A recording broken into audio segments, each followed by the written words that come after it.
Halo semuanya, perkenalkan nama saya Rana Safira Sujarwo, NRP 50032311170 dari kelas Data Mining dan Visualisasi kelas C.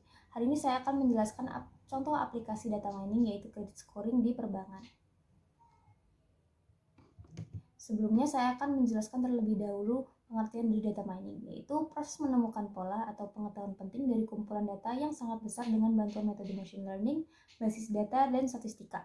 Nah, kenapa sih data mining itu penting? Yaitu dapat membantu keputusan lebih tepat, efisien, bisa memprediksi tren, mendeteksi anomali, dan meningkatkan layanan serta personalisasi pengguna. Nah, selanjutnya yaitu saya akan menjelaskan credit scoring di perbankan. Nah, kita bisa membayangkan sebuah bank setiap harinya dapat menerima ratusan atau bahkan ribuan permohonan pinjaman dari masyarakat. Ada orang yang ingin membeli rumah, ingin memodal usaha, dan lain-lain. Nah, masalahnya tidak semua orang yang mengajukan pinjaman benar-benar bisa membayar cicilannya tepat waktu. Jika bank salah memberikan pinjaman ke orang yang berisiko gagal bayar, bank bisa mengalami kerugian yang sangat besar. Nah, disinilah peran data mining menjadi sangat penting. Nah, apa yang akan dilakukan oleh bank? Bank akan memanfaatkan data mining untuk melakukan credit scoring, yaitu proses menilai apakah calon nasabah layak diberikan pinjaman atau tidak, berdasarkan data-data yang ada. Nah, di sini terdapat langkah-langkah atau proses data mining dalam credit scoring. Yang pertama yaitu pengumpulan data. Nah, mengumpulkan data dari calon nasabah itu bisa seperti dari data demografis, seperti usia, jenis kelamin, status pernikahan, dan jumlah tanggungan. Yaitu data selanjutnya ada data pekerjaan dan finansial, seperti pekerjaan, penghasilan, lama bekerja, dan aset yang dimiliki.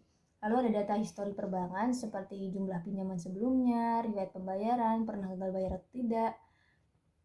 Lalu yang terakhir ada data eksternal, seperti catatan kredit, atau bahkan transaksi e-commerce atau tagihan listrik atau telepon. Nah, tahap ini sangat penting karena kualitas data akan menentukan hasil prediksi nantinya.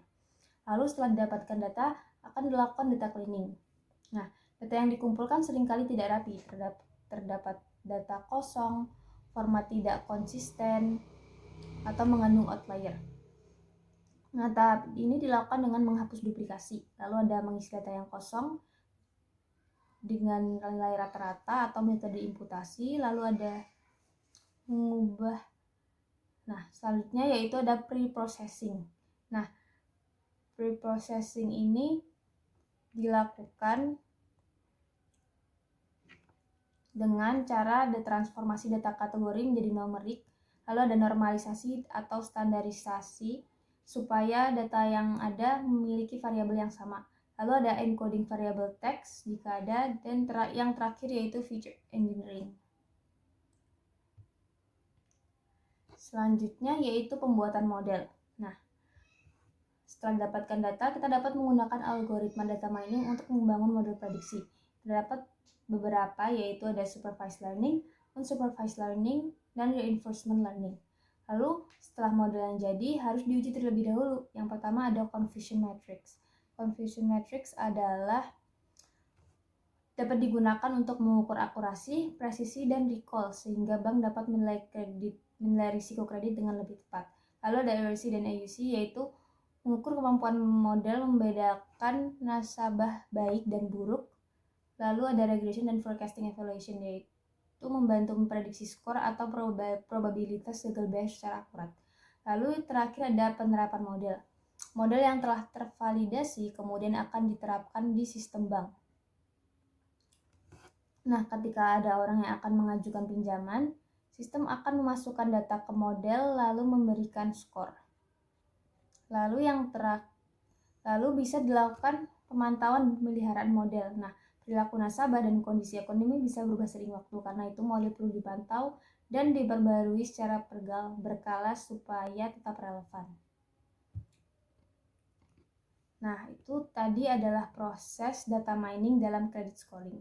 Selanjutnya saya akan menjelaskan manfaat data mining dalam credit scoring. Yang pertama, mengurangi risiko kredit macet, proses persetujuan lebih cepat dan efektif, lalu ada meningkatkan efisiensi operasional bank, yang terakhir ada memberikan layanan pinjaman yang baik, dalam kurung berdasarkan data.